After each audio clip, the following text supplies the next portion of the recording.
પરિવર્તન આવે છે. કોઈ પણ વસ્તુની પેલા માંગમાં વધારો આવે, પછી ધીરે ધીરે એની માંગ ઘટવા લાગે અને એક ગાળો એવો આવી જાય કે જ્યારે અર્થતંત્રમાં એ વસ્તુની માંગ છે એ સાવ ઓછી અથવા તો બંધ થઈ જાય. તો એ જે વાતાવરણ છે એ મંદીનું વાતાવરણ આવે. તો અર્થતંત્રમાં આ જે સારા અને ખરાબ આર્થિક પરિવર્તનો આવે છે એને શું કહેવામાં આવે છે? વ્યાપાર ચક્ર. એ હેબલર આપણને જણાવે છે કે બીજી વ્યાખ્યા છે એ વ્યાપારના સારા અને ખરાબ તબક્કાઓ કે જે વારાફરતી આવે છે તેને વ્યાપાર ચક્ર કહે છે. સારા અને ખરાબ તબક્કાઓ.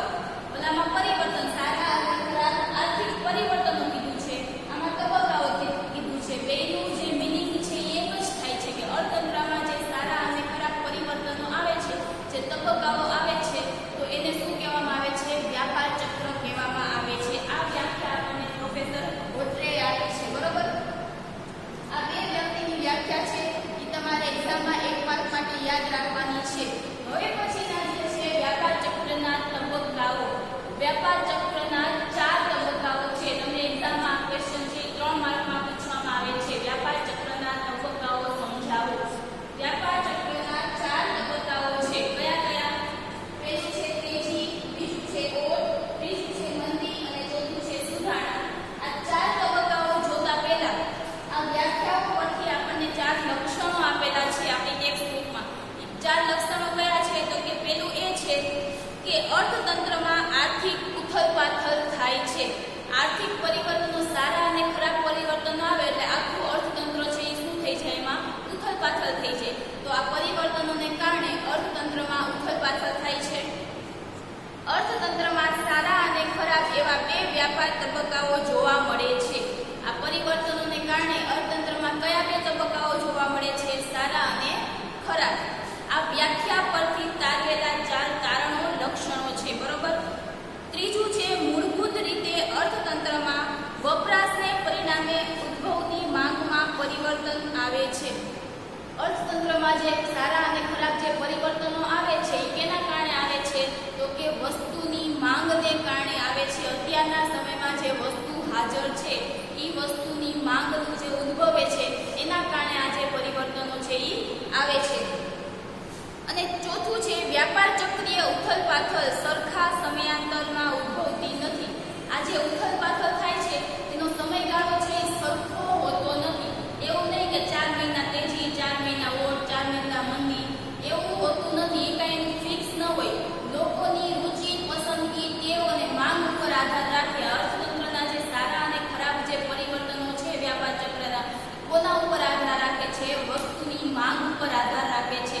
જો કોઈ વસ્તુ છે એ ખૂબ લાંબો સમય સુધી એની માંગ રહે માર્કેટમાં, તો એ જે સારું પરિવર્તન છે, જે તેજીનું વાતાવરણ છે એ લાંબો સમય સુધી માર્કેટમાં રહે. અને ઘણી વખત એવું થાય કે એ વસ્તુની માંગ ઓછી થઈ જાય, એમાં સાવ મંદી આવી જાય, પરંતુ જે વેપારીઓ છે, જે વસ્તુનું ઉત્પાદન કરતા છે, જે ઉત્પાદન કરે છે, એ તરત જ જો એ વસ્તુમાં કંઈક નવા ચેન્જીસ લાવી, એમાં પરિવર્તન કરી અને માર્કેટમાં મૂકે, તો વળી પાછું તરત જ એની માંગમાં વધારો પણ થઈ જાય છે. તો ઘણી વખત છે મંદીનું વાતાવરણ છે એ ઓછું જોવા મળે છે. એટલા માટે આ જે પરિવર્તનો આવે છે એનો સમયગાળો છે એ સરખો એક સરખો હોતો નથી. હવે આપણે આ 4 તબક્કાઓમાં જે પહેલો તબક્કો છે તેજી. તેજી એટલે શું? આપણને બધાને ખબર છે કે તેજી એટલે શું? તો કે જ્યારે અર્થતંત્રમાં બધા જ સાધનો છે એ વ્યવસ્થિત કામ કરતા હોય, વસ્તુની માંગ છે એ ઉચ્ચ સપાટીએ હોય, બધાને રોજગારી મળતી હોય, ઉત્પાદન કાર્ય છે એ પણ ઉચ્ચ સપાટીએ થતું હોય, તો આ બધી જ વસ્તુઓ જ્યારે ઉચ્ચ સપાટીએ થતી હોય તો ત્યારે જે અર્થતંત્રનું વાતાવરણ છે એને આપણે તેજીનું વાતાવરણ કહેશું. બરોબર?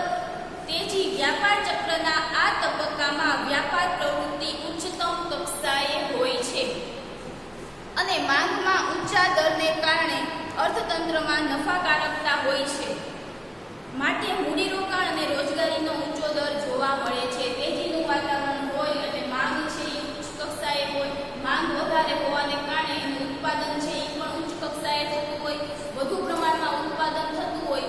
ઉત્પાદન વધુ કરવા માટે શું હોય? તો કે લોકોની વધારે જરૂર પડે એટલે રોજગારીની તકોમાં પણ વધારો થાય. તો તેજીનું વાતાવરણ છે એ એવું વાતાવરણ છે કે જેમાં બધી જ જે રોજગારી મેળવવા માટેની જે જગ્યાઓ છે, રોજગારીની તકો છે, માંગ છે, વસ્તુનું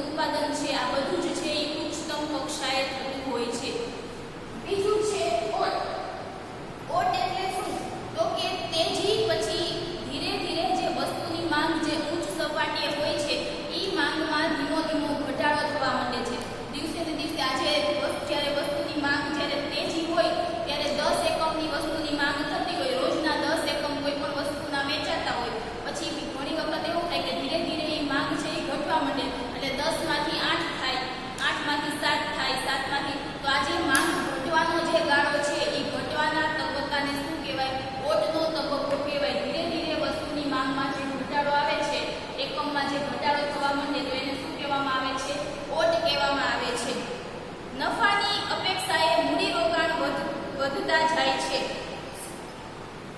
સાધનોની માંગ વધતા તેમની કિંમતો વધવા લાગે છે. તેથી ઉત્પાદન ખર્ચમાં વધારો થતા નફાકારકતા ઘટવા લાગે છે. હવે ધીરે ધીરે શું થાય, બધું મૂડીરોકાણ વધારે કર્યું હોય, સાધનોની માંગ વધારે થઈ હોય, પછી તો ઉત્પાદન ધીમે ધીમે છે એ ઘટવા માંડે, નફો છે એ ધીમે ધીમે ઓછો થવા માંડે.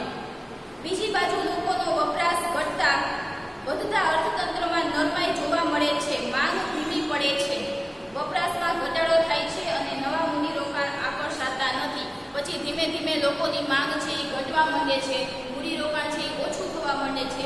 તો આ જે તબક્કો આવે એને શું કહેવામાં આવે છે? ઓટ કહેવામાં આવે છે.